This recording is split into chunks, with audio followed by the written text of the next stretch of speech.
Man, it's been a long week, busy week. I'm tired of people sniping at each other on the internet, complaining about everything possible that there is to complain of, and then things that aren't even possible, they complain about them anyways.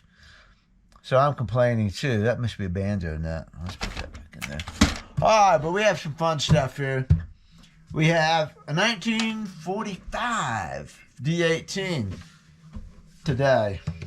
You know, for a long time, I didn't work on vintage guitars. And then one of my customers keeps sending me these great guitars. And it's good. You know, I'm getting used to them. The reason I quit working on vintage guitars was because I got tired. Well, the value just went up, you know, and I got tired of dealing with the, if you scratch something, you know, there goes $10,000, you know? And I just didn't want to deal with that anymore. But we've got a couple guitars in here that look pretty good. They're fun. I'm getting better, more confident working on them anyway. All right, 1945 D18. Let's take a look at it, see what we find out. First of all, it's been refinished. I don't think the top has been refinished. I know the owner has the specs in his emails. He knows what's going on there. I'm just telling you what I see, and then we can be corrected. You know, I don't think this top has been refinished. I see these the spider cracks are really thin. It's original pick guard, sunk. I kind of like to relieve the pressure on that pick guard, but we'll see. The back has been refinished, so I don't know about that, man. If it has, it's been a long time ago. What I noticed was the neck. The neck has got a shiny finish on it. Like, it's been refinished, but it's got a pretty wicked capo mark right here. You know, somebody's probably using a Kaiser capo, clamp it on there, and it's got capo marks on the neck, but the neck is just too shiny to be original. And I have to put it under the black light. If it's been refinished, it was quite a while ago. And it looks pretty good. It just doesn't quite look, the top does. The back and sides don't look quite as dull and as beat up as an original finish would do, but it's a good finish. Like I said, if it's been oversprayed, it was quite a while ago. It's pretty light. It's a pretty good looking job. It's not too thick. It's just shiny up in here, you know. It could have been buffed recently or something like that. It's just shiny.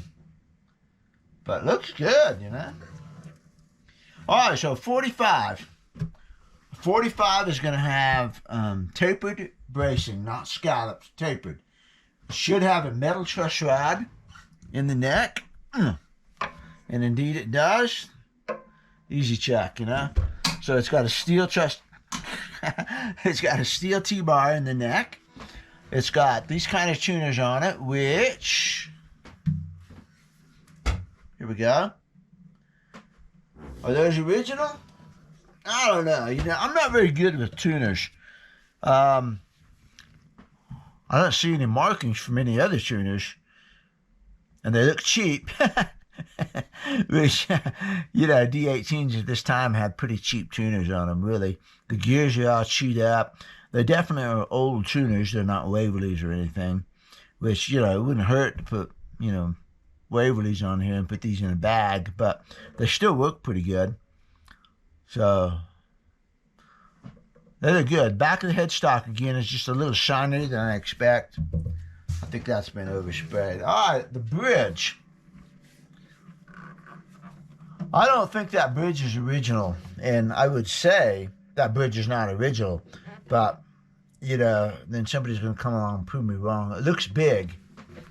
It looks like it's a little bit too big, a little bit oversized here. My 50s bridge is not here anymore, but, like, here's the 70s bridge, okay? And the 70s is too big.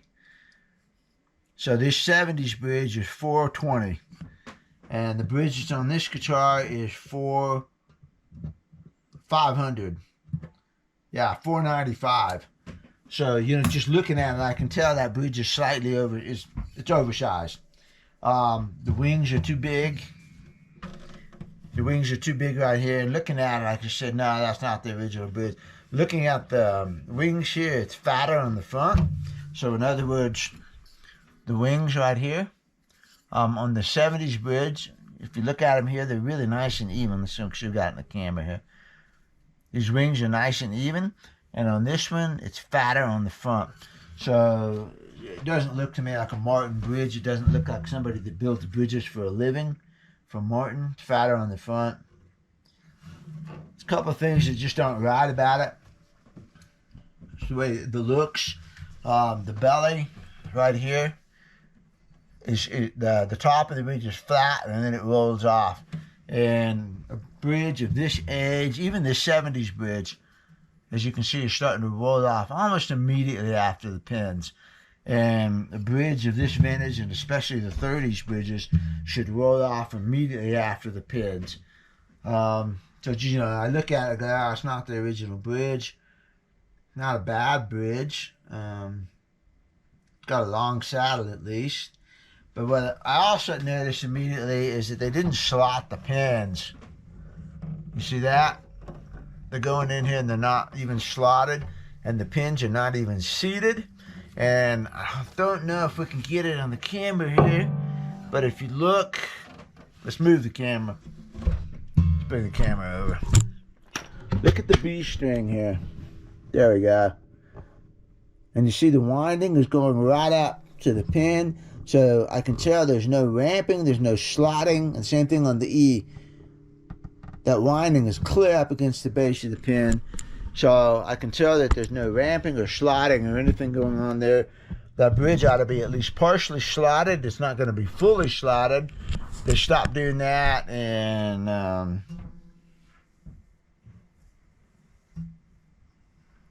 42? Something around there, the early 40s. Early 40s, they stopped completely slotting them. But they'll still be partially slotted, and the pin should have a really shallow slot.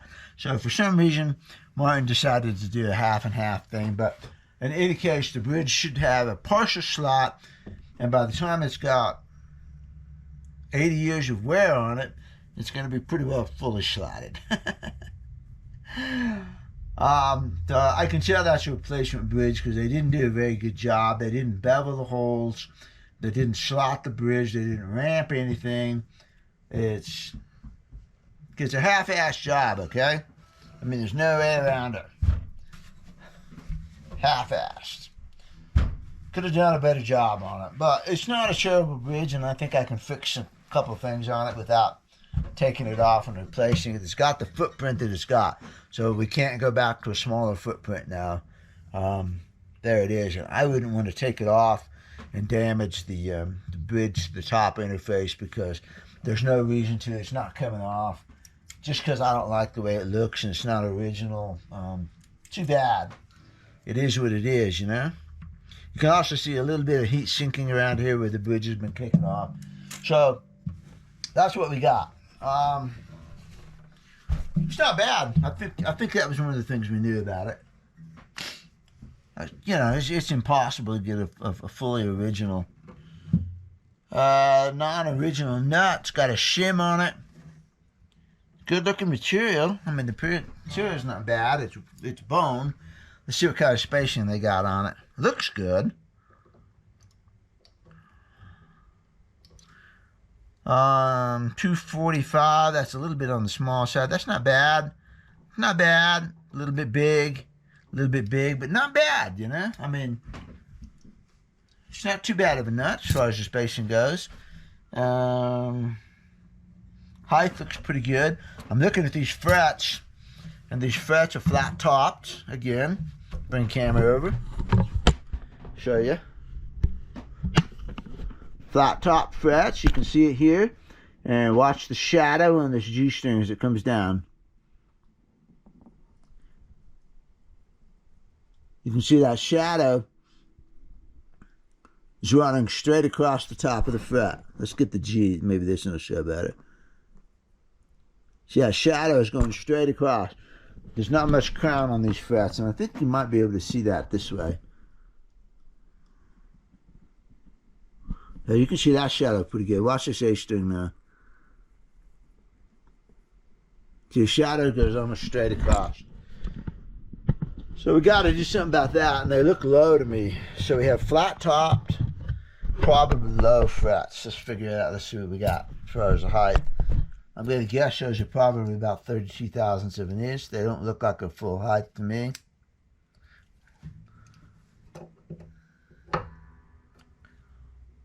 $35 thousandths of an inch. That's not too bad as far as the height goes. They're on the other side up there. They're 37 up the neck here, where they probably haven't been shaved. These frets have just been dressed is what's happened. And they don't look very good, you know. When you go to try to fret, they're not going to fret as clean as they could. They're not terrible.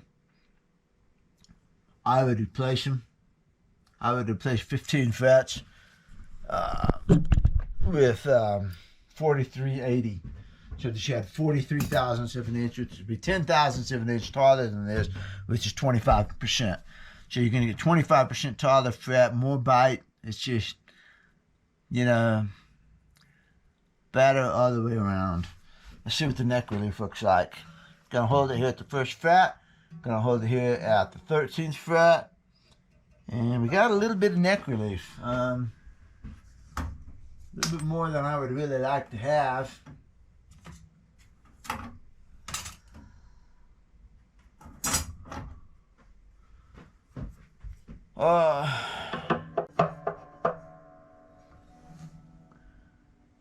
Not bad there. Not bad. The frets are matching the fingerboard pretty good. Let's see what our action is. This isn't a, I think I could improve it a little bit, but it's not horrible, you know. So here's your 8 thousandths, 10 thousandths, and 6 thousandths. Up here at the 6th fret. The 6 thousandths is snug. So 6 thousandths of an inch, that's good. That's good neck relief. So the neck's decent. Probably just the frets. Probably when they dressed the frets, they did it, didn't do it under tension or something, and that way they introduced relief into it. When I dress frets, like you saw on my, go look at my compression fretting video, and I show you how I use the sandbags to simulate, not stimulate, simulate string tension. And then when I level the frets, then they will be level when you put strings on it. If you don't do that, you're going to end up taking more off of the middle here, and then when you string it up, you have too much relief in it. And that's probably what's happened here, because these have definitely been dressed and they weren't recrowned. People are just not very good at recrowning things, you know. They dress them and they polish them, and now they're too low for me to really do anything with. So 15 frets on this guitar is what I would do if it was my guitar. Let's take a look inside of it, and I'm sure that's what we're going to do, but no big rush. But if you want the thing 100%, you know, if you want the thing 100%, it's a 1945 D18. You want it 100%. So I would refret and probably go ahead and make a new nut at the same time, because this was shimmed. There's nothing wrong with that, but it's just not really hard at the point of refretting to go ahead and make a new nut that gets rid of the shim. Again, you know, there's nothing wrong with the shim. I've used them before, but take the opportunity now to pick it up a little bit. Let's see what it looks like inside. I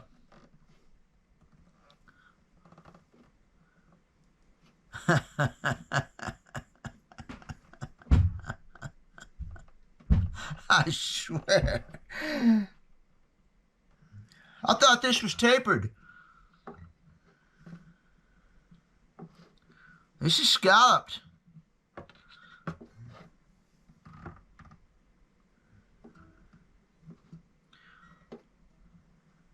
This 45 is very clearly scalloped, and it looks pretty good too. I mean, it looks,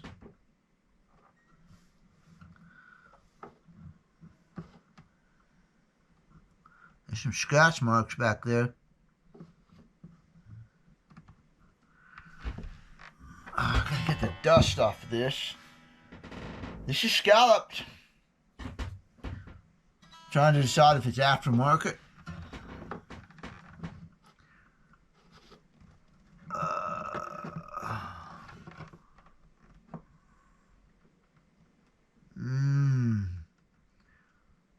It's an aftermarket scalloping job. Yeah, because the tone bars are way too thin.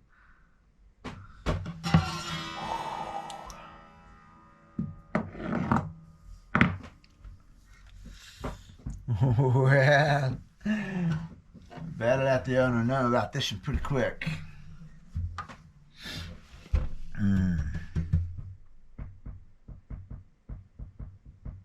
I don't even know if I'm going to finish this video. I'll go ahead and put it out there in public. We're going to run the camera inside here and take a look at it, so I have documentation of it. I think we were expecting a tapered brace guitar here, and this is absolutely 100% scalloped. And let's see, and it's aftermarket because you can see the scratch marks on the side of it. They would never be there from the factory. It's got the popsicle brace in it, which is, it should.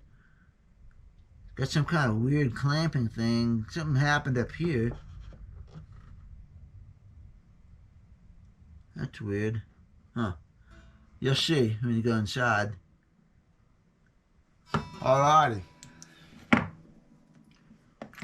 I'm not touching it till the owner decides what he's going to do here. So let's pop the strings off of this. Let's take a look inside with the camera. Oh yeah, 45. Look at this though. No tuner grommets. I talked about that when I was talking about the 42. And I said, you know, later on they didn't have tuner grommets. Well, 45 there's no tuner grommets.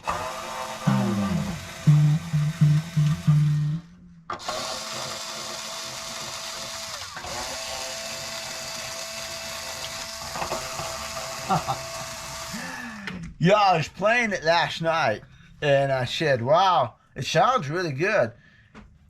And I thought, you know, it's really warm. It's really warm. It's really balanced. And I thought to myself, gosh, it sounds really bassy and warm. Not too bassy, you know. But it definitely sounds bassy and warm for a tapered brace guitar. And something just didn't feel quite right. Although I'm surprised to see the scalloping. I really am. All right, here we go. Let's go inside.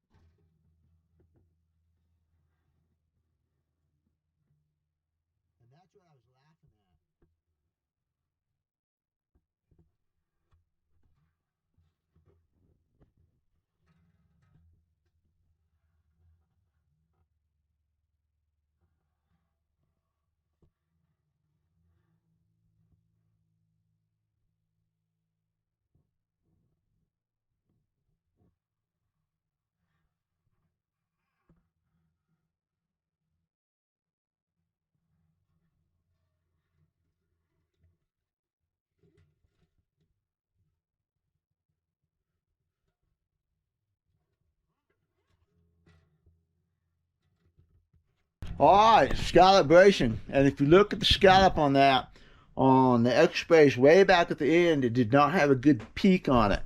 So that indicates to me, because I've seen these before, it indicates to me that that was originally a tapered bracing, because tapered bracing would have gone off like this.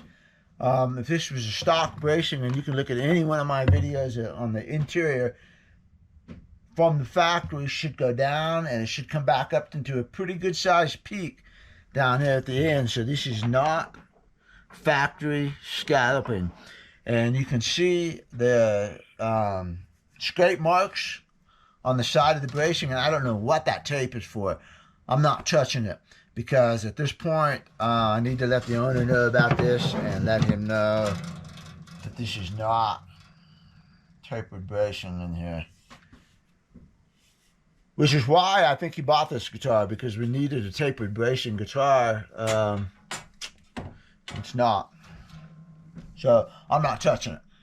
And going to post this video right now, let the owner know what I found in there. I'm not touching the pins that are unseated, which drives me nuts. You know, seat the pins. So that's it. We're done with this guitar. One thing I will say is the neck profile was slimmer than I expected, because one of my favorite guitars was the 46 D18, and it had just a wonderful, fat, chunky neck. And this is just slim. This feels like a 42, 42, you know, it's slim up in here and that kind of thing. So we're done.